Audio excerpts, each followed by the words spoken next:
What's up, guys? I'm back with Raheem. It's been a little bit, right? Like a I couple know. months, man. Yeah. 3, 4 maybe. Yeah, something like that. But this is episode 10, bro. My man. Yeah, dude. Been on the grind, huh? Yeah, appreciate for getting on, man. I'm excited about this one. Absolutely. This is a big topic that I wanted to talk about, and I've been wanting to talk about for a while. And you're the one who brought it up, so I appreciate it. Absolutely. Yeah, so talk about a little bit more about mental health, specifically men's mental health.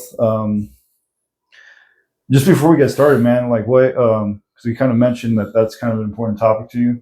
Oh, mental health has always been, probably the most important aspect of my life because when things are off up here, man, like is like nothing else really matters.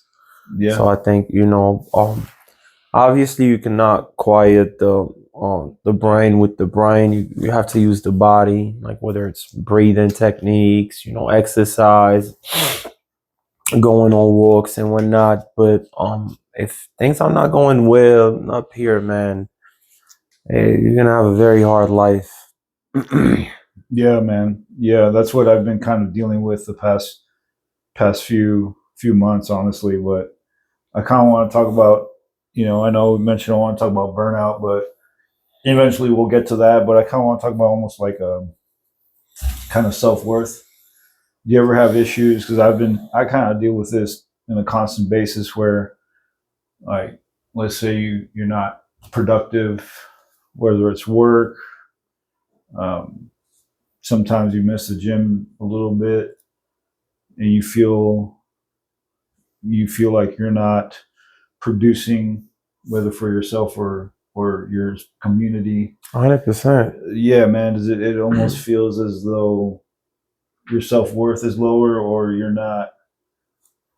I think a lot of it stems from having the all or nothing mentality. Like, it's either you're gonna go, full throttle, completely locked in, not miss a day, not skip a beat, or you're not gonna do anything at all. And I'm slowly but surely deviating from that to where, it got to the point where if I missed a single exercise in my workout, I would dwell on it. Or I would be like, you know what? I don't have time to finish my workout. Therefore, I'm not going to work out at all.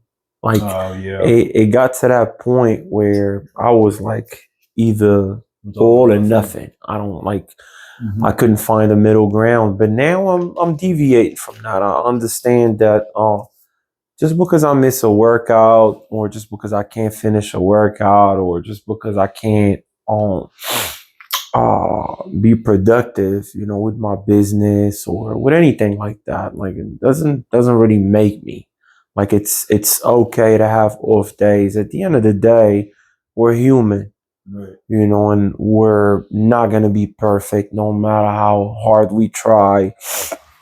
And I think what's really also important is not consuming too much personal development content, too much of that grind, hustle, motivation content. I completely stopped consuming any of that. Yeah. I don't listen to none of those fucking guys.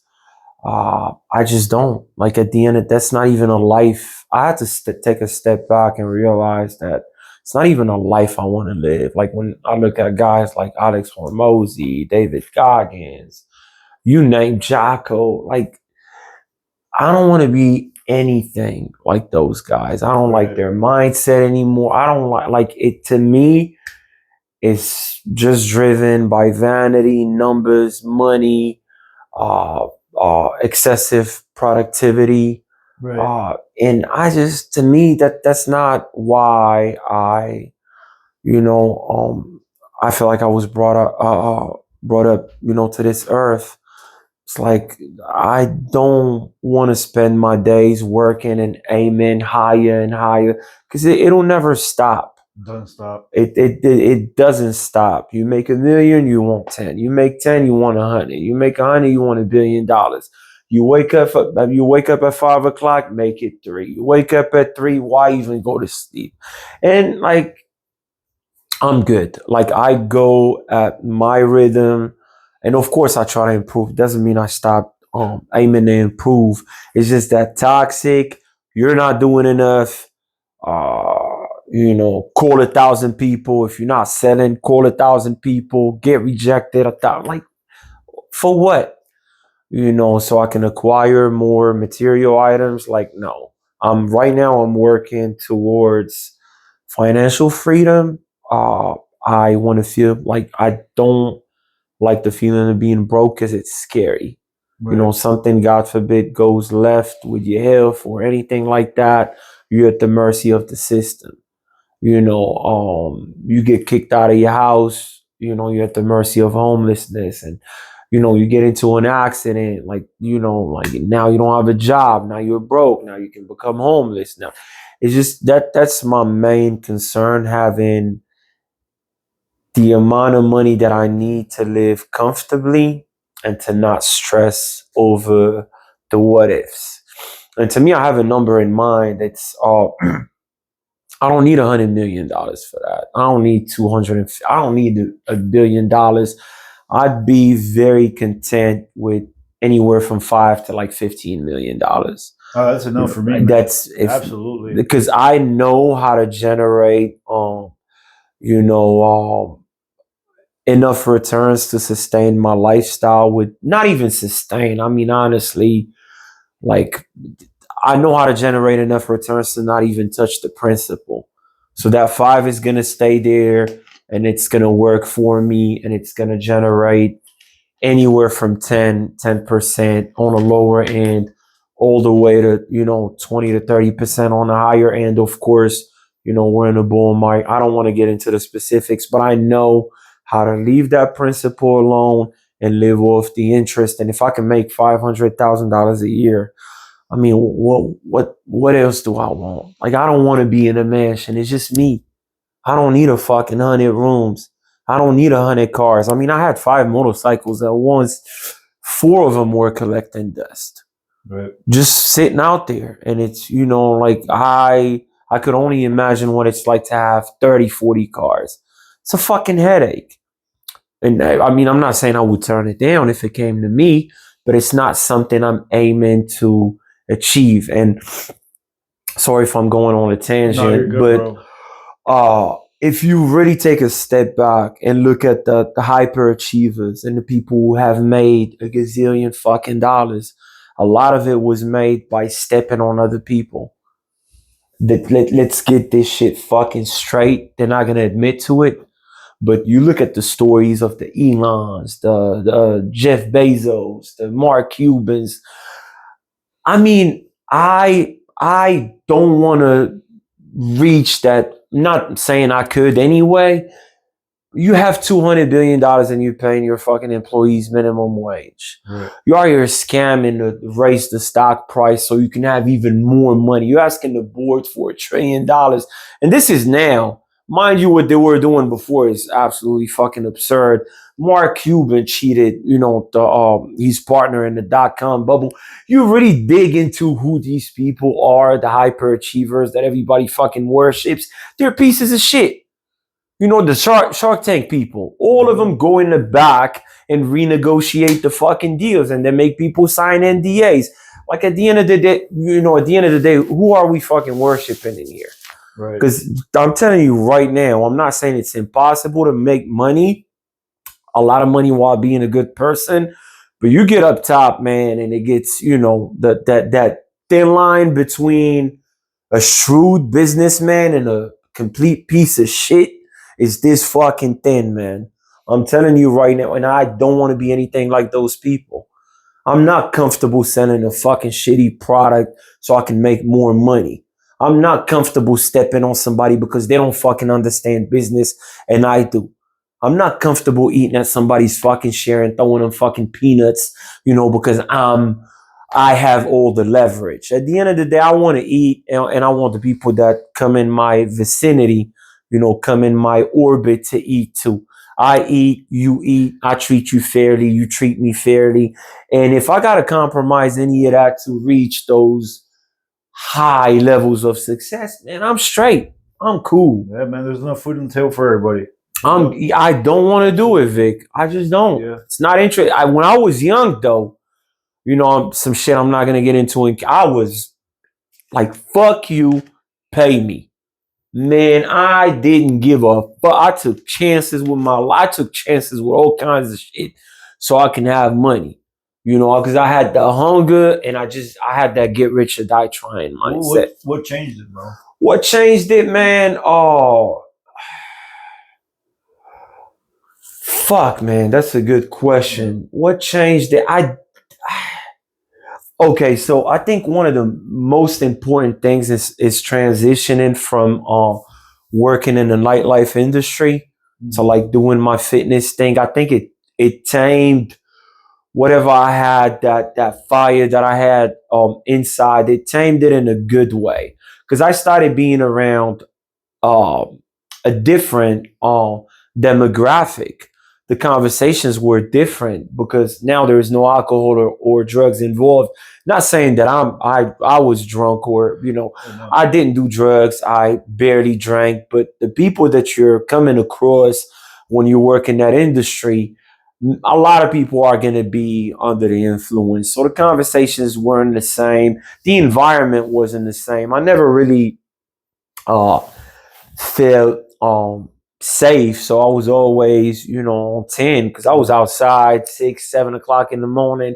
You know, I was outside with the worst of the worst. Even when I was a little bit younger, you know, aside from the nightlife shit, like I was just wired because I'm like, everybody wants to do something to me.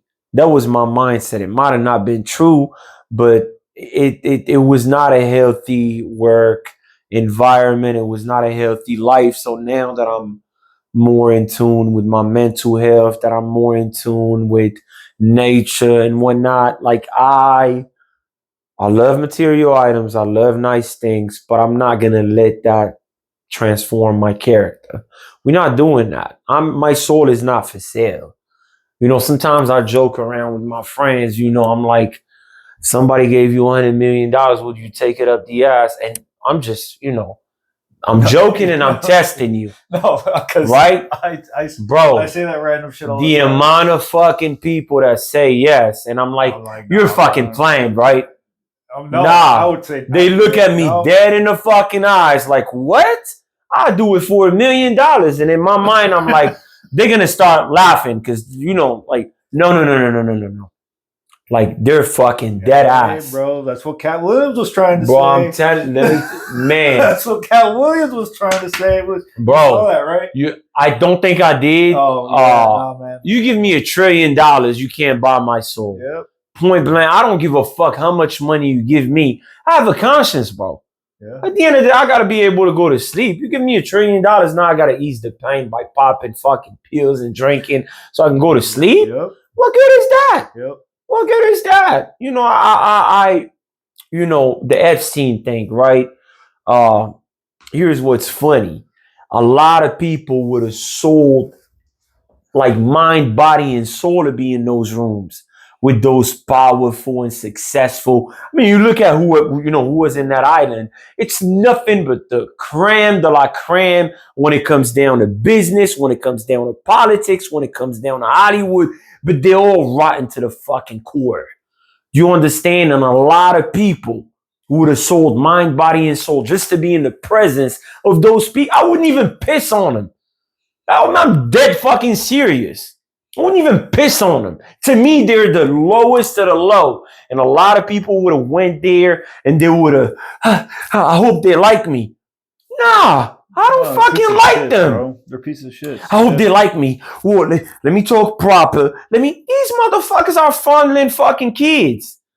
So at the end of the day, like I said, take a step back, right? Leave the accolades out of it. Oh, this man's six. First of all, everybody fucking lies about their fucking story. You dig deep right into somebody's story, half of them, not half of them, fucking 90% of them are lying. Oh, I didn't have no money. You dig, you find a little trust fund. a cash settlement, something. Oh, my parent, I was homeless. You dig? Never was homeless. You keep digging and you find inconsistencies. So a lot of these self-made stories, sorry to burst your bubble, they're fucking fake. You know, I'm not saying everybody's lying, but there is a lot of fucking embellishment. So you better live your fucking life and stop, worshiping celebrities. You start, with politicians, tech bros. Live your fucking life. A lot of these people are rotten to the core. And if you're not rotten to the core, you're better than them. I mean, let me tell you something. I don't care if somebody got $100 trillion. They touch kids. Like, what are we talking? If you don't touch kids, you better than him. And he's fucking $100 trillion. Like, what are we talking about in here? You guys worship the scum of the fucking scum. Like, what if, like, to me, it's insane, bro. Hey, like Kevin Gates said, bro, you touch kid, you need to die. Yeah, but he's weird too. Yeah. Yeah, he's weird. That, right message, wrong messenger. Yeah. He's weird too. Well, I think Hollywood's fucking weird. That's what, bro, they all rotten to the fucking core. They're all weird. They're all fucking weird. I mean, you look at Leonardo DiCaprio, man, like, dude's fucking 40-something years old, and he don't date anybody older than 18. I think his girl right now is 22, 24. I mean, okay, with that's old for him. That's true. It must be it must feel like a MILF to him. And I get dating younger, but I mean, the older you get, bro, you gotta draw a little cap. Yeah. Like when I was in my 20s, you know what I'm saying? Like early 20s, I would date like 18, 19. I mean, now that I'm 33 years old, I mean, 18 is like, nah. That's weird, dude. Fresh out of high school? Weird. Fresh out of high school? Like, what are we talking about in here? Fresh out of high school? Yeah. Nah, you need a couple of years out of high school. Okay, so I was at the EOS at the Stephanie and Sunset. Yeah. And I was talking to like the girl that, checks people in. I was like, man, she's cute. And then she's like, oh yeah, I'm like, what are you doing this weekend? She's like, oh, I'm gonna play flag football. I was like, oh, what team do you play for? And she's like, oh, for my high school. And I was like, okay. I ain't gonna lie. I was like, fuck, all right. Man, I ain't gonna lie. I was like, y'all. It happened to me one time. Nah, man, I was like, okay, well, I'll see you later. It happened to me one time, man. This girl was looking at me, right? Like years ago. She was looking at me. And I was like, she's cute. So I went and I talked, and it was like, so how old are you? And she said, I think she said 16 or 17. Bro, I ran. Yeah, you get the fuck I took off running. Fuck the legality of it. This could have happened in fucking Mexico, where I guess the legal age of consent is like 15 or 16. I would have still ran. Bro, what are we talking about, man? Like, there's plenty 20, 21, 22, 23, 24, 25, 30-year-old fine-ass women. The fuck you want to date somebody fresh out of high school for? It's weird, bro. That's a sickness. That's weird. I'm not gonna lie to you. Like, what are we doing in here? I don't care about the legality of it. This is the problem. A lot of people are not doing it because it's illegal, not because it's immoral. Right. Like, they're not doing it. Put these motherfuckers in Mexico. If they change the age, they would go. Put them in Arkansas. Yep. They'll go as low as the fucking law allows them to. Yep. I'm not playing that fucking game. Yeah, bro. You're right, bro. To me, it's fucking immoral. Yeah. You know what I'm saying? Like, to date a 16-year-old, I give a fuck what the government says. That's nasty, bro. Yeah, man, I don't care. I don't care what you motherfuckers say. I don't care if you say 13 is a go. I'm not doing that. No, that's weird. I'm not fucking doing that. Like, what are we doing in here, bro? Absolutely. Hey, so you're 33, right? What's your line now? What's my what? Like age line. My age line, I'm gonna say, like, as far as dating or just like casually, like, what are we talking about? Because I think the two are a little different. Different answers. Let's go dating. Dating, yeah. I would say at least 23, 24. Like, that's because look, you're not gonna have any. I mean, everybody's different, but like our lives are gonna be way different. You're not really gonna have any real life experiences. Because I mean, think about it. 22. What, like fresh out of college, maybe if you went to college, like, I just, you don't really have any different mindset. tangible experiences. Yeah. Now, as far as just like casual, I mean, 21, 22, 20, I mean, it's not, doesn't matter to me, but I mean, I would say 21 and up as casual is different to me than dating. Dating, like, gotta be at least like mid to late 20s. Yeah, for me, I mean, I'm 37 now, so I'd probably say like 25 would be my. Yeah, a 10-year difference, like, is up there, I guess. Like 10 years is, to me, it's up there. Like anything more than 10, yeah. It's just that doesn't, it doesn't, yeah. But like I said, dating and just like casually hanging out, like it is different, because like the conversations are not gonna be as deep. The wisdom is gonna be like non-existent, really. Somebody in their early 20s. Yeah, like my last one, man. Like one of the problems I had was I had a really hard time getting in deep conversations with her, and that like that's one of the reasons I'm doing comes this. with time. Comes with time. I want, for some people it never comes. I've met a lot of old fools, man. Like I hate, the saying that wisdom comes with age. Like, I met so many old fucking idiots. I mean, some of my neighbors, they're well in their fucking 50s. They still drink and drive. Like what? Like, what are you doing, you stupid motherfucker? Like these are lessons you should have learned when you were fucking 20, 21. Yeah. Like you drinking and driving in your fucking 50s. What if you kill somebody? Yeah, and it's 2026, bro. Like we were live. What do we like? That shouldn't even be wisdom and age. I mean, you look at people fucking arguing about politics, laughing at people fucking dying. Every time I jump on fucking Facebook, I'm like, oh, I can't engage with these people. Yeah. Like engage about, like, for what? Yeah. Like I'm having a genuine conversation and a genuine attempt to reach a middle ground, maybe show you that you're wrong, and like you just trying to piss me off, or you're not even trying to find a middle ground. Find me a fucking argument on Facebook that ended with somebody saying you were right. Well, that's because people are tough online, bro. But fuck the tough shit. But find me an argument that said, you know what? Not even like an argument that resulted in insults, or like you post something and I'm like, hey, bro, these are the facts. I think you were wrong. Like, these are the facts. Right. Like, it's not my opinion. These are the facts. Look at them right here. Right. How many times does somebody say, oh, yeah, you know what? I reviewed the facts. You were right. No, I don't. Nah, people fucking keep digging a fucking deeper hole. Never. So what the fuck do I look like engaging with you? Yeah. When I know, bro, I swear to God, you show me that I was wrong, I'm gonna be like, oh yeah, you're right. My man, I was wrong. Yeah. Or, ma'am, I was wrong. You know what? I reviewed the facts. Yeah. It's my mistake. It's that fucking simple. I don't have an ego when it comes down to that. That's how people change and develop. If somebody has the same mindset as when they're 21 to when they're 31, that's a problem. Or you wouldn't imagine that the amount of people that happens. Absolutely, they're out there, bro. Absolutely, bro. You look at fucking grown ass fucking children, bro. Mm-hmm. Well in their fucking 50s, 60s, still bigoted, still fucking dumb, no emotional intelligence. And I look at them like every fucking day. And I'm like, where is the growth? Like, where is it at? Like, you haven't grown. Like, how do you think that happens, though? I think, like we're like. So I'm gonna tell you something that I realized, right?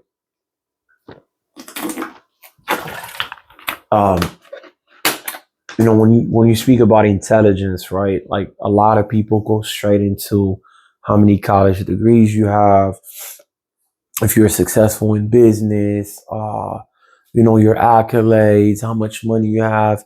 There is different kinds of intelligence. Mm-hmm. You have, of course, street smarts, right? You have emotional intelligence, and then you have academic intelligence, right? And then you have, obviously business intelligence, because, you can be academically smart and be a dumb motherfucker when it comes down to business. I mean, how many PhDs are broke? They have no business acumen. You know what I'm saying? So I think a lot of people lack the street smarts, but most importantly, a lot of people lack the emotional intelligence. Right. Right. You have to care for people to develop that emotional intelligence. You have to like actually try to understand people. And a lot of people, you know, I think some people are on the spectrum, right? They're highly functioning, but they're on the spectrum. So that emotional intelligence is non-existent, I'm sorry. I think some people have been traumatized and of course they gotta go seek therapy and they just block that part of the equation completely. And the rest, man, I couldn't tell you like, it's to me, like, I don't know how to live my life any other way. Like, I have to have some street smarts to make sure you don't fuck me over, to make sure no woman, man, you know, friend, family member fucks me. Oh, nah, this doesn't sound good to me. I gotta watch, oh, you did that. I gotta watch you. Like, stuff that a lot of people don't possess. Right. You find a lot of successful men who don't understand women in the slightest. And then it's like when shit goes left, oh my God, she took everything from me. What happened? It's like the signs were right in front of you, buddy. Oh yeah. You're just dumb. Like you don't possess any street smarts. Yeah, you might have been academically smart. You might have been, you know, a very shrewd businessman. But that woman ran, you know, circles around you, you know, and like emotional intelligence, like you might not never develop like a real bond with somebody because you're not able to connect with somebody on that level. And I think it's very important to possess that if you want real connections. Otherwise, everything is going to be surface level. Right. Like being emotionally smart is a blessing and a curse at the same time. Because like you rebuke surface level relationships. You want the I want the shit. Yeah. I want the shit. And the moment I realize you can't give me that, I can't be your friend. Yeah. I can't be your boyfriend. I just can't. I can't be your husband. There's going to be a disconnect. Yeah. Because now I'm going to start feeling lonely despite being with you. Yeah, because I can't connect with this person. I can't. I can't express myself. I felt my loneliest around people. Yeah. To where I'm like, I don't. Yeah. Like, I don't. Yep. There's nothing here. Yep. Like, I can't talk about what I'm talking. Like, and I've cut off people behind that. Because I'm like, I have to tame who I am. I have to not dumb down the conversations because they're not academically fucking like smart. It's just, I have to dumb down my feelings, right? And like what I really want to express because you're not going to understand me. Right. I'm like, I'm going south and you going north. Right. You know? I want to go back to what you said about the being loneliest around people. That is so facts, bro. Like I had was it just yesterday, man? We had a party for somebody at work. Really good dude. Like that's why we put the party on, and everybody got together for him. Really, really good dude. And they had one of the people there was like, wait, it's his birthday party. Let's sit together, and we all want to let's say something good about him, right? It was a good thing. And I was standing there, and this is where like my fucking mental brain goes, where I'm like, man, I'm fucked up. I'm like, if it was my birthday,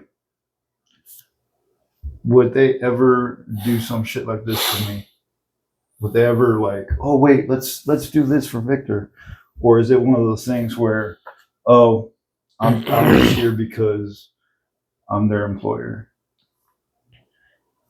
You know, like that, like, and I was thinking, I shouldn't be thinking that right now, but it was there, bro. It was there. That I thought it's like it's hard. It sucks, man, and it's nothing against them, but that's just where my mindset went to.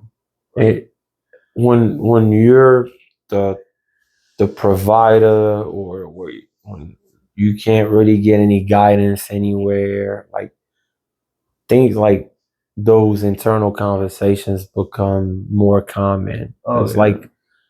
like who do I have? Right. You know, like take me for example. I have my mom, but my mom's 73 years old. She can't do nothing for me financially anymore. You know what I'm saying? Like I've been taking care of my mom, not vice versa. She's old. She can't fight for me anymore. Like that's really the only person that has like my best interest at heart. Right. But she can't do anything for me. Right. Like me and my dad don't get along. I don't think my dad has my best interest at heart.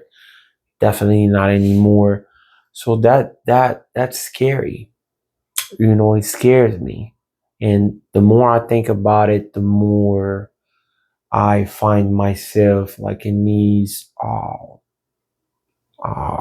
like dark places like these, because I'm like, this is my mom, and when she's gone, I really don't have anybody anymore. You know, and it's daunting. And you know, I'm learning to let that day come when it comes, and just like enjoy uh these moments we have together, even though like I don't see my mom that often because she lives very far from here. But you know, it's daunting, bro. And it's like, what are you gonna do? I did not choose these cards. I didn't choose my family. I didn't choose, you know, I guess you could say I chose my circle of friends, but they have their own problems, you know. And I and I'm realizing that me and my friends are slowly but surely just like separating. Like the love is always gonna be there, but That just comes with age. I can't do anything for my friends, and they can't do anything for me either. I'm not in the place where I can really help my friends without it being detrimental to me. And I'm not talking about little favors. That's easy. Like, of course I will do my friends. Like, I'm talking like on a deeper level. Like if my friend, let's say, got into a car accident, like I can't take 2 weeks off and, you know what I'm saying, like go care for my friend, wipe his ass, like, you know, if he's like became a fucking vegetable. I can't do that for you. And I understand that you can't do that for me. Yeah. So like, you know, I get where you're coming from. You understand what I'm saying? Like I can't. What am I getting? I can't. And I know you can't do it for me either. If God forbid shit fucking hit the fan for me and I turned into a vegetable, like all you're gonna do is post me, maybe come see me whenever, you know, your schedule allows it. And then I'm on my own. So that's how, like I said, emotional intelligence is a blessing and a curse, because you have the ability to think about certain emotions and feel certain emotions that a lot of people don't. Sometimes I wish I was retarded. it would take those dark thoughts out, man. You ever look at somebody like, and I'm not talking about people who are clinically like, you know, behind. I'm talking about somebody who's just like, you're so fucking vain, bro. You have like a pea-sized fucking brain. I look at him and I'm like, I wish I was you. I wish I was a mouth breather too. Like, cause you seem like just, hey, let's fucking drink, bro. Look, you got a fat ass. I'm like, I just sit back and I'm looking and I'm like, I wish I was you. I wish I didn't have to think this fucking hard. You know what I'm saying? I wish I didn't have to think this fucking hard about life. Yeah. And it amazes me. Yeah. It amazes me, bro. Like you really go, like you go to these remote areas, like where people farm and shit, and you have a conversation with them, and the only thing the motherfucker, you know, worried about is, you know, is it sunny today or is it raining? Like, and that's it. Like, motherfucker, wake up, eat shit, and go to sleep. I mean, of course, work like a fucking monster. Right. You know, manual labor, but then you go to sleep like a fucking baby. You know, you don't have any, like, you're not thinking about anything. And I wish I had that ability. Yeah, man. Yeah, those dark thoughts just come and take over sometime, man. I'll tell you. And it's quick too. I was having a good time and then I was just like, don't think anybody would give a fuck about me. And I was like, damn. It goes like that. It goes like that. I was like, damn. Bro, shit. You know what's crazy? Last time I went to visit my mom's, we went to the beach, right? And we went to the beach, and I took my mom on a camel ride. You know what I'm saying? Like I'm like, Mom, let's jump on a jet ski. She's like, not the jet skis, because one of my cousins, like he graduated med school, and he went on a vacation, and he was like scuba diving, and then as he was getting up to, like basically breathe, a jet ski fucking hit him and killed him. So my mom has like a phobia of trauma, like jets. Shit. I understood that. but bro, so I'm in there, and we're in the beach, and we're walking, and the sand is, obviously we're walking on sand and whatnot, and the water started hitting her feet, and she got all happy, and she's like, I haven't been in like years. And I took a step back, and I'm just looking at my mom smiling and laughing, and I just started crying. I swear to God, because it hurt me so much that my mom's life has been like, or at least the last part of my mom's life has been like endless sacrifice, pain, like cancer, like all kinds of fucked up. And I just took a step back and I started crying because my mom was so happy. Like she was like a kid. Like genuinely. Like a kid. Like, right. Son, look, what is in my leg? And I took a step back and I started bawling, bro. I'm like, what the fuck is going on? Mom was like, what's wrong? I'm like, nothing. And I carried that, like, just that feeling inside my heart. And yeah, bro, it's like I said, it's hard. It's easy to go from, because at first I'm smiling, I'm looking at my mom, like enjoying herself, and then I take a step back and I rewind everything that's been going on in my mom's life. I put myself in her shoes, and it just hit me like a fucking freight train. Like, life is not fair. No, man. It's really not. It's really not. Yeah. Fuck. That was some good shit, man.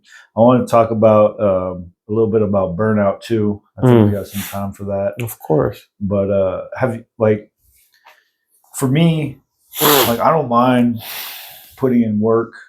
When I talk about burnout, I'm talking about putting in work that doesn't seem like people appreciate.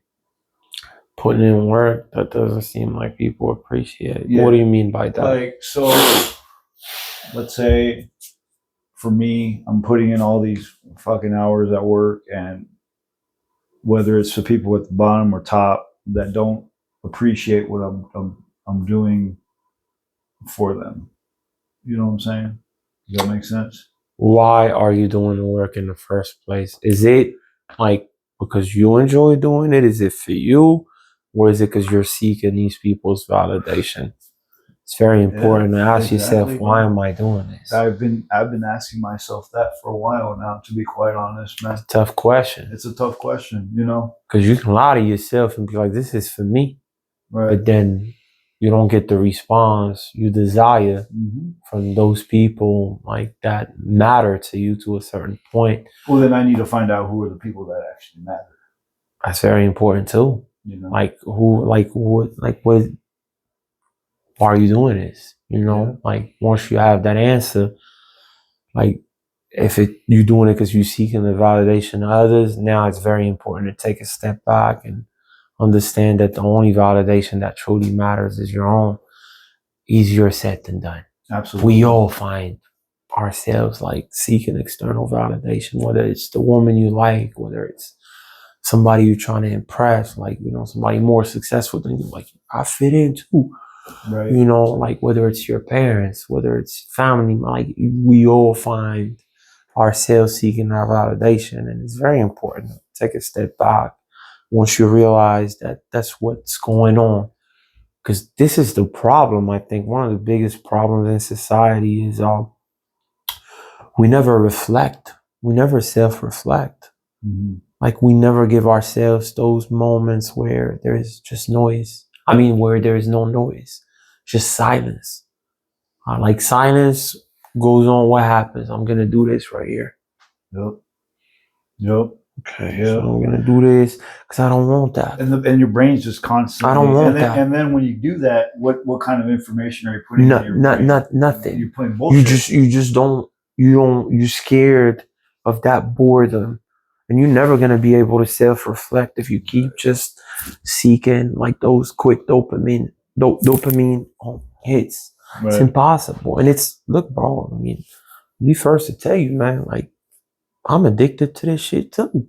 Yeah. I mean, it's, of course, I'm trying my hardest to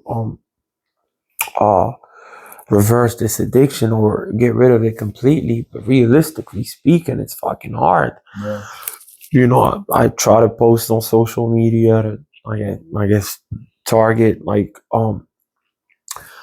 a certain audience and grow my business. But I'd be first to tell you, I think it's a waste of time. And I'm like close to just saying, you know what, bro, the juice ain't worth the squeeze. Right. You know, that lead that I'm gonna get, it's not worth me like destroying my mental health or feeling like, you know, I can't have a moment of silence without reaching for my phone. Like, it's not like, what am I doing this shit for? You know what I'm saying? And I'm getting there. Yeah, well, whenever I do a post, I just post and then drop it. Tough. but it's getting harder though. But here's what it is, right? You're gonna have those off days. And I notice like those off days start, the way I start my day is typically a good indication of where I'm gonna, like, how I'm gonna behave throughout the day. If I start my day with like my 15-minute meditation, let's say I had a decent night of sleep, start my day with my 15-minute meditation. I don't reach for the phone. I don't look at Robinhood. I don't look at no text messages. And I go for my walk without any headphones. Like, I typically have more self-control. But if I start my day and I'm just like, fuck it, after the meditation, I'm just going to go see what the stocks are doing. Then I'm like, you know what? Let me see what's going on Instagram. Mind you, I'm not like watching anything. I'm just like, it's something mask that silence that comes from boredom. Right. And it's just that silence, sometimes it petrifies me. You know, but that's how you rest though. You know, you mentioned something about burnout. You have to rest. And rest is not just sleep or laying on the couch with your phone or the TV. Nah, rest is what is the word I'm looking for? It is Jesus, it's on the tip of my tongue.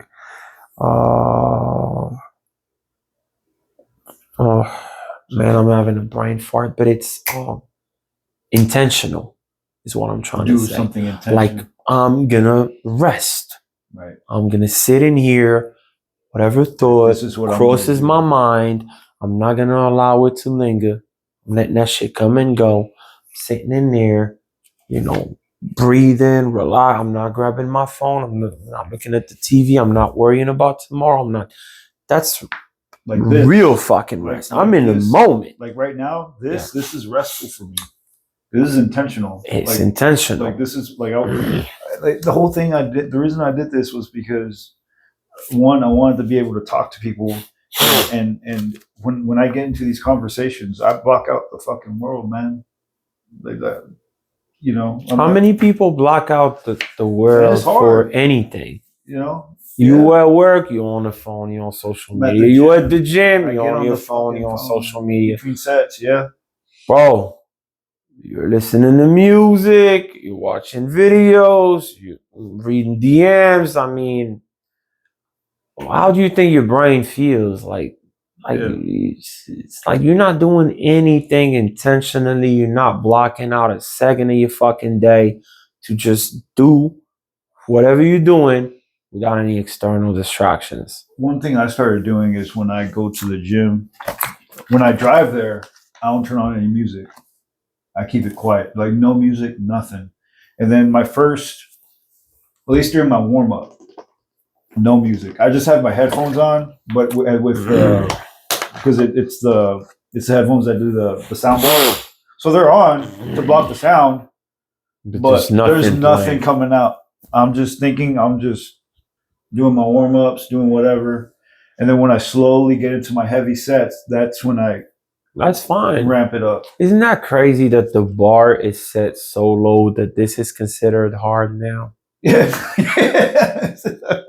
Telling you, these motherfuckers who created these smartphones and these social media apps, like, they're evil. Like, real evil motherfuckers. They're not on them. Most of them are not on them. Most of them are not letting their kids get on them. Absolutely but not. Your kids, oh yeah, buy that little motherfucker, an iPhone when he's 13 years old, 12 years old. This generation is doomed, man. Like, this is why I don't want to have kids. Like, bringing them into what exactly? Right. Like, what are we doing in here, bro? Like, what's going on? Like, what am I bringing my kid into? Like, I don't want to go into the tangent of like pedophile and Epstein and all that bullshit, but like just the technology aspect of it, the way the world is, these kids, man, like a lot of them are gonna have ADHD. Well, that's part of what we're talking about, like how a lot of people have no emotional intelligence because they have no time for silence and to just even talk to themselves. No, bro. Like people go on hikes and they bring their fucking phone and listen. Like they bring that little that shit speaker. Dude. I went on a date. Oh, go ahead. I would say I went on a hike one time, and I remember we're on it. Was it Mary Jane Fall? Yeah. People behind us were blasting music. I was just like, "What are you doing, bro?" I went on a date with somebody that did it one time, and I straight up told her, I was like, "What are you doing?" Yeah, put that off. I was like, "What are you doing?" It's like, you think I want to listen to fucking EDM while I'm hiking this fucking mountain? Like, you stupid bitch. Like, are you fucking dumb? Like, this is like literally where you want to disconnect and just like, oh, look, a tree, look, a rock, look. And you out here listening. I'm like, what the fuck is you doing? You know what I'm saying? I'm like, what the fuck is wrong with you? Yeah, man. Caught me off guard, man. I'm like, interesting. Well, that's a good red flag where you're like, all right. Oh yeah, no, I can't fuck with that. Can't fuck with that shit. I can't. Give me a fucking headache, bro. Absolutely. Yeah, like the bar is low, man. The bar is low, man. Like, like now if you don't reach for your phone every 5 minutes, you tough. Bro, I catch myself doing that. I was in the middle of a set and I just sat down and my phone wasn't in my pocket and I was like, what the? And I was like, man, what the? God, just sit down for 5 seconds. Bro. Jesus. Bro, you can't walk from the gym to your car without reaching for that motherfucker sometimes. Oh, it's so hard, But like I said, like every addiction I got rid of, I'm confident I'm going to get rid of it. And then I keep finding the excuse of, I got to pump the content because it generates leads. But in reality, it doesn't even generate that many leads to justify me doing it. I'd be better off completely getting rid of social media and just paying for Google ads or something like that. So I'm there where I'm like, interesting. Like I'm thinking, I'm like, is the juice worth the squeeze? I tell you right now, if I had the money that I wanted to have, like I would treat social media how I want to treat it. And I would treat my phone how I want to treat it. I would have a flip phone that I carry with me, right? And every now and then I post the occasional update, crib, the mountains, the whips, the motorcycles, like the stuff that I actually like, and just go on about my day. Yeah. And if you want, you want to get a hold of me, call me. Yep. But now I'm like, well, I gotta increase my social media presence and yada yada. And in my mind, I'm like, oh, for what? For what? This is draining, bro. Like I posted every single day for 90 days. And by the end of it, I despised like Instagram and Facebook. I'm like, that's like begging for food and they starving. They're like, you know what, bro? Here is a crumb of fucking bread. Take these 1,000 views, motherfucker. You want more? Go ahead and clickbait or rage bait or shake your ass. Do some goofy shit. Do some whole or shit. lie, or you know what I'm saying? Do something stupid. Because these people got the attention span of rabbits. Right. So go ahead and create content, and within 3 seconds, if these people fucking log out, we're not showing you shit. And I'm not gonna drive my fucking self crazy, like trying to figure out how to keep somebody's attention span. Man, fuck y'all. Fuck social media. Fuck all that. I'm gonna do what I want to do, which is now just post stories, motivate, like and inspire some of my people, and that's it. Show them that hey, yeah, I'm actually living this lifestyle. Like I do work out 5 days a week. I do eat, healthy 90% of the time. I do read. I do invest my money. I do not do drugs. I do not buy prostitutes. I'm really living what the fuck I'm preaching. Right. Like motherfucking can follow me for 2 weeks straight. They're not gonna find a single like, oh shit, look at him. Oh, he smokes weed. Oh, he does cocaine. Oh, he's drinking. You ain't gonna see none of that. So when I could tell somebody, get your fat ass in the gym, I'm speaking from a place of authority. Because, I'm in there. Yeah. When I tell somebody you can eat better, I'm eating better. Yeah. So, like, what are we talking? You can't, you do it. Yeah. Because people don't want to be led by words. They want to be led by actions. You know what's funny, bro? I had a patient, I had somebody I was working with a while ago, and they were talking about how they used to be overweight. And they had surgery for it, right? And they're like, yeah, I used to weigh 300 pounds. I was like, oh yeah, me too. I'm like, oh, did you have surgery too? And I said, surgery. Bro. And I said, no. He's like, oh, well, what'd you do? Just get your ass in the gym. I said, I went to the gym and I eat right. Eat on a deficit. Like I just cut my calories. Eat like a normal person. A lot of you motherfuckers eat like 2-3 people, like normal portions, right? Just cut the goddamn portion, bro. Yeah, go for. Thank you. Go for a walk or multiple walks a day. Stop being a couch potato. But it's just the I lost weight. Did you have surgery? Did you take medications for it? No. It's like no. Why is that being normalized? You know what I'm saying? That's why Did you see that commercial where that kid? It looked like on the TV he must have been like 18 or 19 fat kid. He's like, I've been dieting since I was 12. I'm like, motherfucker, you ain't dieting. Lying ass bitch. I'm gonna tell you something. With very few exceptions, everybody could lose weight. Oh, easy, bro. I'm talking like if you have a genetic predisposition, let us know so we can exclude you from this. But 99% of you motherfuckers, you just lazy. That's why I dropped the F word like constantly. Fat. You don't have cancer, motherfucker. You're just fat, bro. You weren't born with, you know what I'm saying, like a mental deficiency. Like you're just fat. Like, I'm not going to treat you like I'm not going to cuddle your fucking feelings because you choose to stuff your fucking face with chips and fucking Coke and, I can't say fat. Nah, you're fat. Do something about it. Like, what the fuck we talking about? Hey, I used to be fat. I was fat too. I was fat, bro. I was fat too in college. I got up to like 236 fucking pounds. 310, bro. But like I had titties, bro. Like, like what the fuck you doing? Like what are we talking about in here, bro? You think I'm gonna fucking you're just slightly overweight. Nah, bitch, you're fat too. You're fat, bro. You have stomach, you have rolls. Like, what the fuck? I'm not gonna ease my way into this conversation. You're fat. Let's do something about it. Let's fix it. Let's fix it. Fix it. You want to do something about it? Let's fucking do it. You want to stay fat, but don't fucking expect me to treat you like you have a rare fucking lymphoma disease or like no. Fuck that.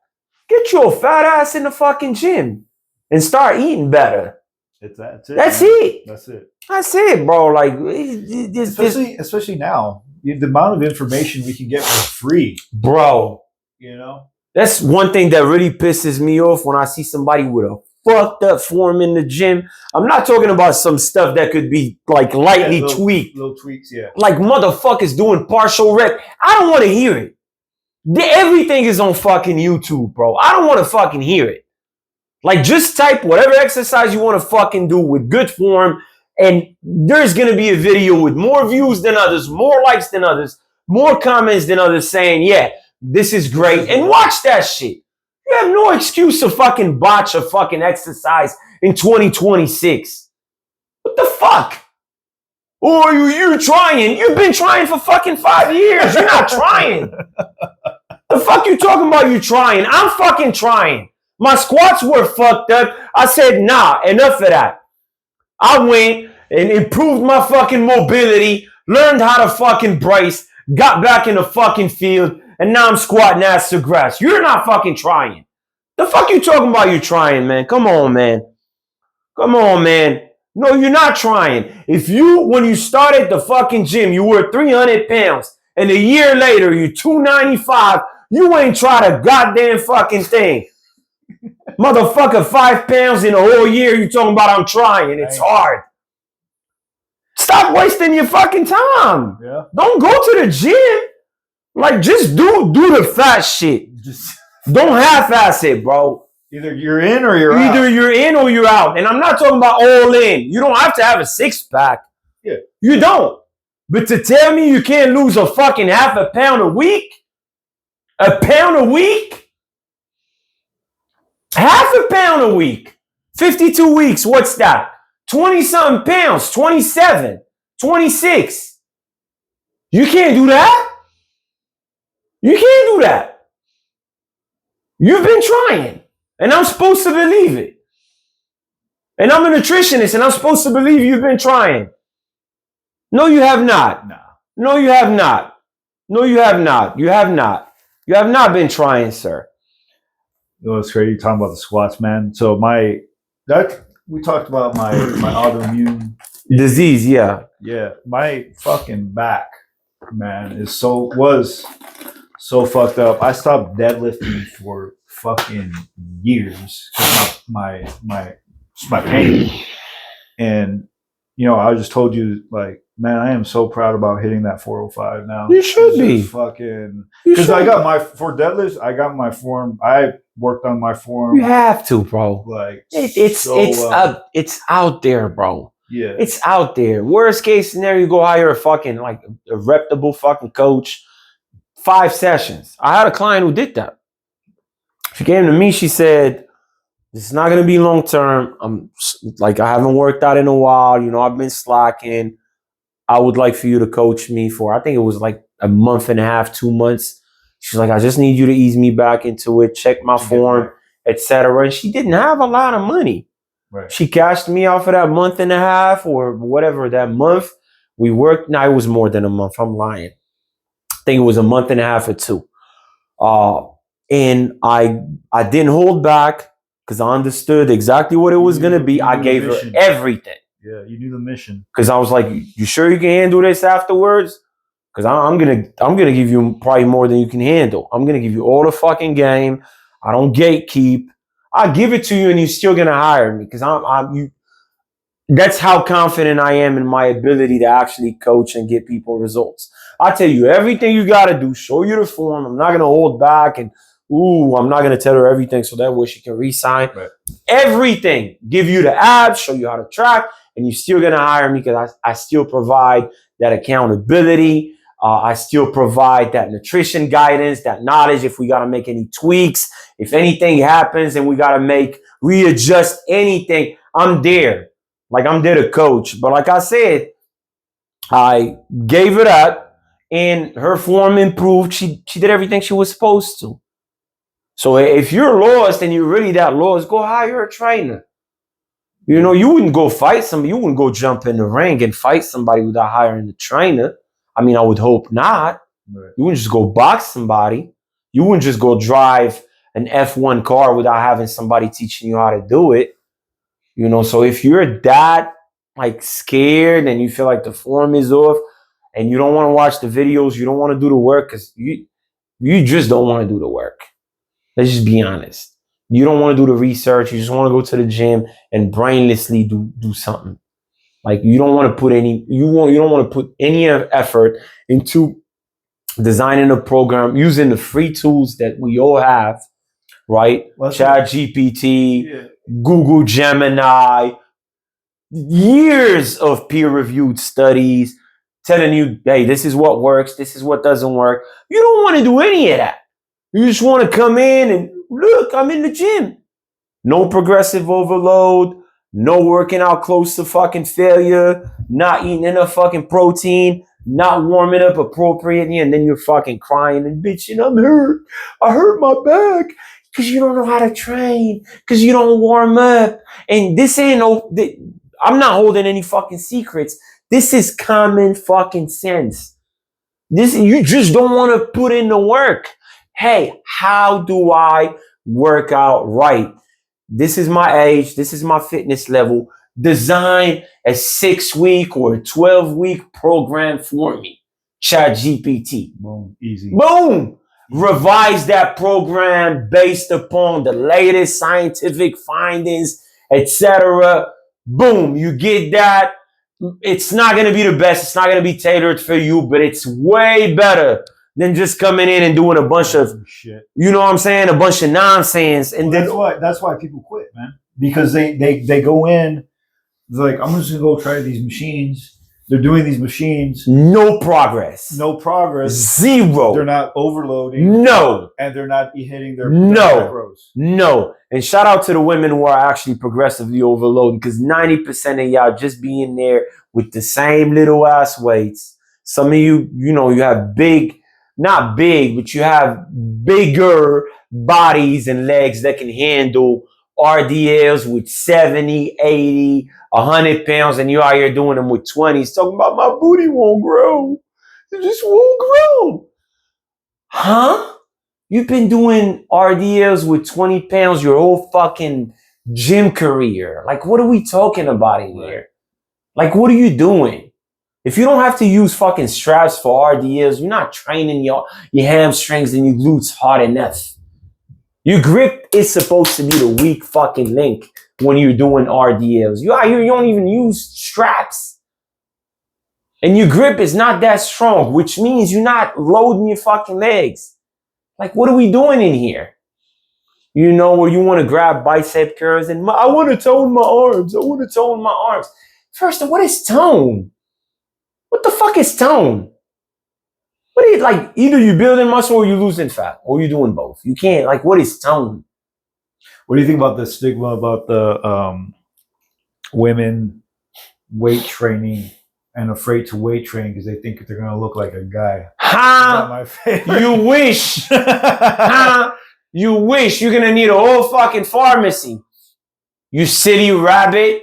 You think you're just going to, I had somebody tell me that. Or as soon as I train my arms, they blow up. I'm like, is that right? Is that fucking right? I wish. What the fuck you doing with us common mortals? You should be competing.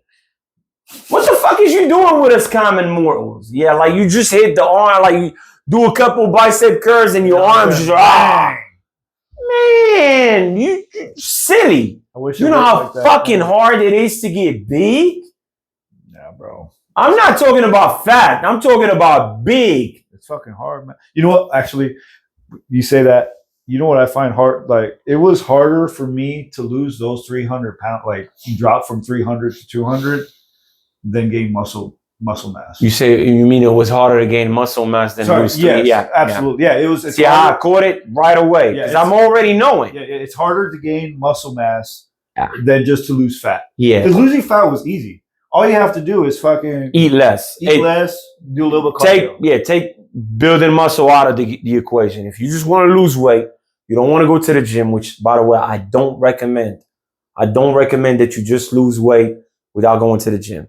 Because then, I'm not going to overcomplicate it. You're just going to be skinny fat. You should be weak. You're just going to be skinny fat. Yeah. Okay? Take the, not losing muscle mass, osteopenia. Yeah, that is osteopenia.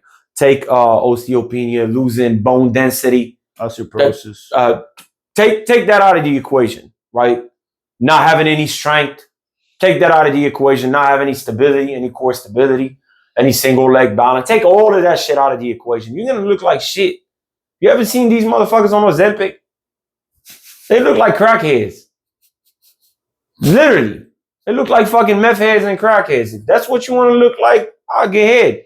You know, most people I know, they want to have good looking bodies. They don't want to just be skinny. But if that's what you're aiming for, do it. But if you want to lose fat, that's easy. Easy, bro. Just stop, eat less. Eat less. Yeah. Stop snacking. Eat less. Exercise a little bit more. Go for walks. You don't even have to hit the gym. The gym does, speed up the fat loss process, because the more muscle mass you're carrying around, the more calories you're going to be burning at rest. So take that into account. But if you don't want to, man, losing fat is easy. I can drop, I'm 213, 14 pounds. I can drop to 170 before you could even fucking blink. Yeah. Swear to God. Yeah, I can get to 170. Oh, bro. I'll get to it in a couple weeks. Yeah. If I want to be fucking like really rigid and starve myself in a couple weeks. Yeah. Get to 170. I don't recommend it. I wouldn't do it.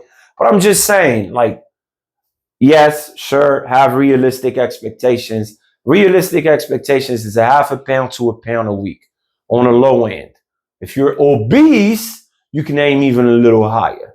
Because now you're really at risk of a heart attack, high blood pressure. You don't want to drag that thing along. You know what I mean?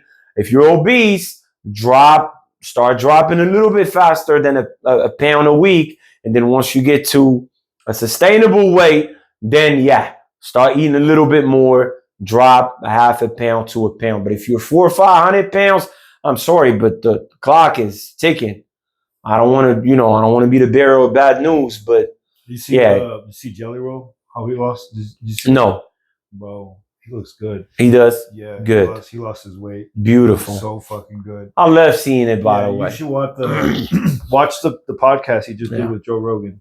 I love seeing people lock in, bro. He talked about how he started doing it because he thought he really was like, I'm not going to be here too much longer if I don't fix this shit. Bro. He's down to I think he's like 230 now. I'm definitely gonna. He was over 400. He was over 500 pounds. Let me see. Yeah, he's 500 pounds. Yeah, it's the Jelly Roll Joe Rogan podcast. You need to check that shit out because he talks about how. I'm just gonna put Jelly Roll before and after. Oh yeah, just look him up. Crazy. One of the best stories. He looks good. It's beautiful, man. Yeah, this is beautiful, man. Yeah. Like and you did it the right way though. That's the difference. Yeah, this is beautiful, man. You look at somebody.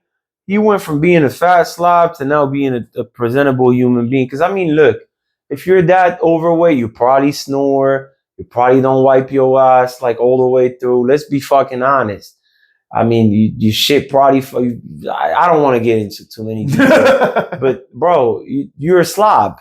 Yeah, man. You're not. There's no way you're 400 pounds and you talking about baby. Oh, I have courage. You're a slob. You're a slob, bro. You probably got fucking titty sweat if you're a man. What are we talking about in here, man? We're not gonna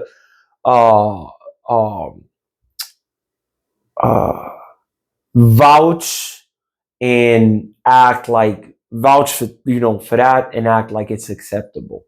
It really is not. It really is not acceptable for you to be that overweight unless, like I said, you have a pre-genetic disposition. You got into a car crash. They force-fed you a bunch of painkillers, and my heart goes out to you. But if you're just that fat because you just don't care, I'm sorry, man. You should be ashamed. Why do you think society's pushing that, though? Why do I think society's pushing that? Yeah, they're normalizing obesity, man. That's a very good question. Maybe there's a morbid reason behind that. Maybe they're trying to get more. Maybe the pharmaceutical companies. Maybe with that Lilly medicine. Yeah, maybe. But if anybody loves you, man, they're gonna tell you no, man. If you my family, if you my family or my friend, and I see you slowly declining, I'm gonna get on your ass. And if you're not willing to take that, then I'll remove myself completely from your life. Right. You know what I'm saying? Like the ability to take criticism and to take the hard truth is essential for the well-being of our relationship. Because if you pull me to the side and you say, bro, you got titties now, what the fuck are you doing? Right. I'm not going to get mad at you. You'll be like, oh, no. It was done to me. My neighbor told me. I'd gotten into a motorcycle accident. And he, by the way, I used to go see him. Remember when I sprained my wrist? I had that electric pain. I was like, I got depressed. Right. You know, because that pain, I felt like somebody was fucking tasing me. So I just started eating a bunch of fucking ice cream. And I was like, you know what? I don't really feel like going to the gym. And within a month, I started having a little bit of titties. And my neighbors told me, I started, you know, I went to the gym downstairs in my complex. And my neighbor saw me and he was like, mate, you got he's from New Zealand. He was like, mate, you got titties now? I was like, I botched the fucking accent. My bad. He was like, mate, what are you just like? You have titties now? I was like, I do. He was like, yeah, you let yourself go. He went upstairs. Not at any fucking moment did I say, this motherfucker. No, that's a good dude. Not right at any fucking moment did I say, what? Like, no, don't fucking say I got titties. I'm fine. I have self-body issues. You should not say that about me. No. He went upstairs. I took my shirt off and I was like, he's right. I was like, this ain't it. And after that, we went beast mode, baby. Yeah. We went beast mode. Those are the people that fucking love you, not the ones that are like, it's okay. Here's another pizza. Here. Stuff your face. You look good just the way you are. Yeah? Yeah. Okay. I guess. Yeah. Like that to you, that's love right there. No accountability whatsoever. Not wanting you to be the best version of yourself. That's love. Right. That's love. Would you be fine like with somebody like enabling your drug addiction? Because I mean, food can be a drug. Sugar can be a fucking addiction. That's actually what he talked about on that podcast. Yeah. Yeah, where he talks about how, you know, his before he was fat, he was doing drugs, and then when he got out of it, his addiction was food. Oh, boy, he couldn't control it. Of course. You know. Would you be fine with somebody like if you had a son or a daughter and she was a heroin addict? Would you be fine with their friends like handing them a needle and saying, "Here, take it"? It's okay to be addicted. Right. It's okay to ruin your health. And a lot of you guys, food is not the same as heroin. I understand. You know, I'm being literal in here, but if you continue on that fucking path, you're gonna have some health issues. Do we understand each other in here? And yes, life and death is in the hands of the maker and whatnot.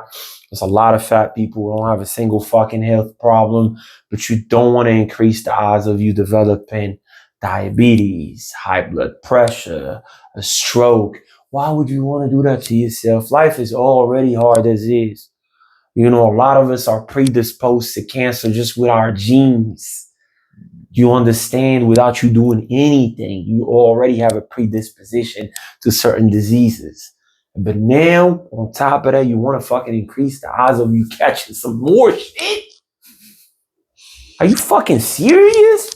I'm scared shitless of having, you know what I'm saying, like cancer or something that I didn't do anything to provoke. If I was smoking cigarettes, I'd be fine. If they said you have throat cancer, I'd be like, well, shit. Yeah, I did it to myself. My bad. But it's a lot of people who didn't do a goddamn thing wrong. Lived healthy lifestyles and shit, and out of the blue, you know, they go get a fucking, colonoscopy. And they're like, yeah, sir, you have, or, you know, they go get a prostate exam. Like, sir, I'm sorry, but, you know, you have something going on in here. Well, that's one of the reasons I started fucking changing my diet, bro. My family has a huge history of colon cancer, you know? And you know what? I'm not saying it's the main cause, but one of the main causes is a lack of fiber in your diet. Yeah. It's a lack of fiber. Like, what are we talking about? I don't like vegetables. You like cancer more than vegetables? Like, what are we doing in here, bro? Like, please, work with me here. Yeah. I don't want to eat healthy. I don't like healthy food. There is ways to make healthy food taste better than fucking junk food. I don't like that grease, bro. Like, every time I eat that greasy shit, man, I feel like, No, my stomach gets all fucked up. Yeah. Well, you know what it is too. Like since I started eating healthy and like started taking care of myself more. Whenever I eat, I get in a situation where I have to eat, some kind of junk food or greasy shit. Man, my system just is not used to it anymore, man. My body's just like, what the fuck? Fuel your body the right way and see how you feel, man. It's gonna be addictive. Oh yeah. Manage your stress levels. That's one thing. Y'all know me, I'm fucking honest. That's one thing where I'm like really slacking, but I'm trying to manage my stress. How do you do that? I just meditate right now. I have to get back into journaling. That was such a great outlet for me. And like long walks. How often would you journal? What would you? I used to journal every day, but that's bad. Not bad, but it's not recommended. 3 to 4 times a week. What would you? There is formats. What was the? There's formats, but you can also just freestyle. Right. The way I used to do it is just freestyle. There's gratitude journals.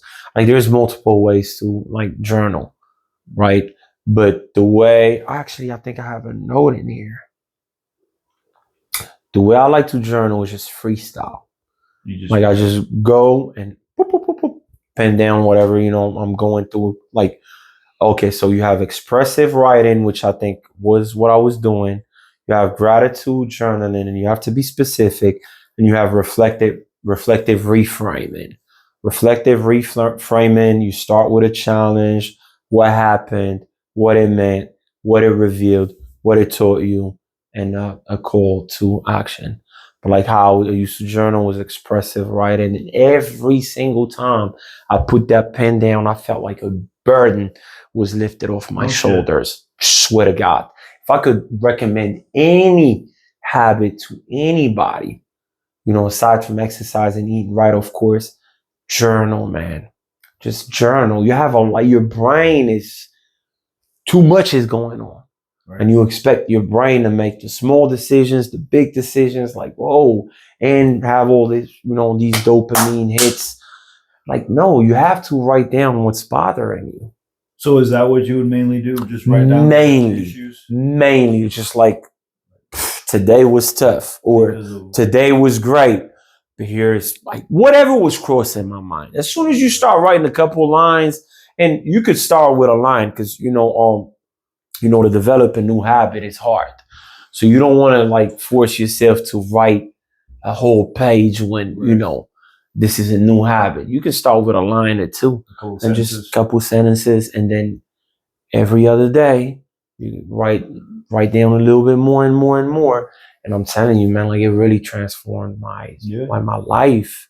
When I was journaling consistently, man, my stress was my mental health. I had more clarity. Because think about it, your brain is saving everything. Yeah. When you put it on paper, one less thing to think about. Just like having a to-do list. Have you ever had a to-do list in your fucking brain? And you're what am I supposed to do again? Yeah. Oh shit, I'm supposed to go here. Nah, fuck, I should have went here first. Your brain is sir, a little bit of clarity, please. A little bit of, order in here. And you don't want to give it to it.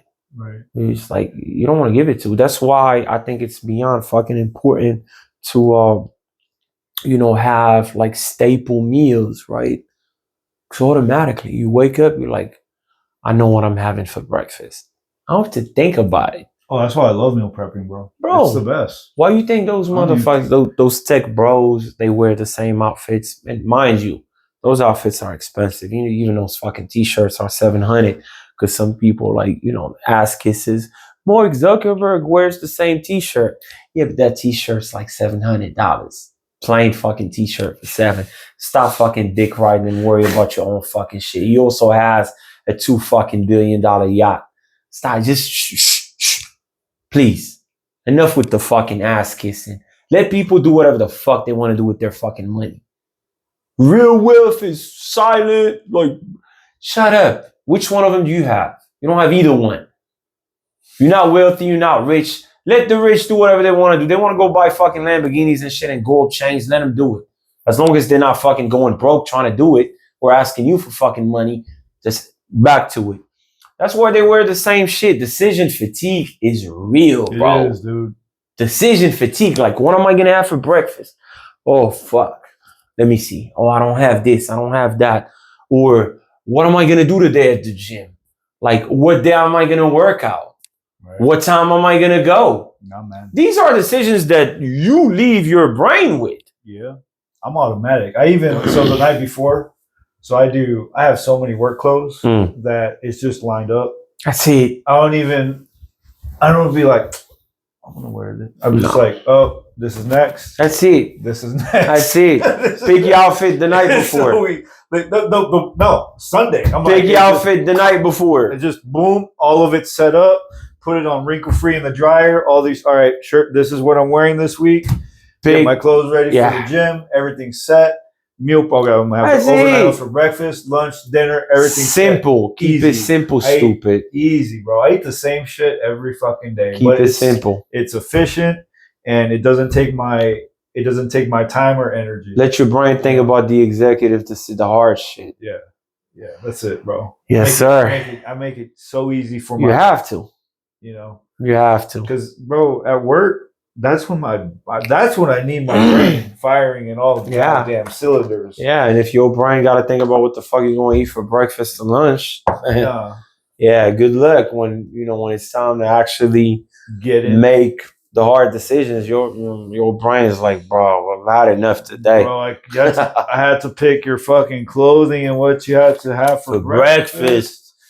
Which gym you were gonna go to, what workout you were gonna do. Like, your brain is like, brother, enough. Let's make it easy for me. Make it easy. Yeah, man. My man. Bro, that was fun. Always. That was fun. Always, man. 10, my man. Fuck yeah. Yes, sir. I hope you all enjoyed this. Probably do. Till next time, man. Whenever, like this like the crib, man. I'll pull up on you whenever. I appreciate you, man. My brother. I appreciate you. Thank you so much for having me, man. Yeah.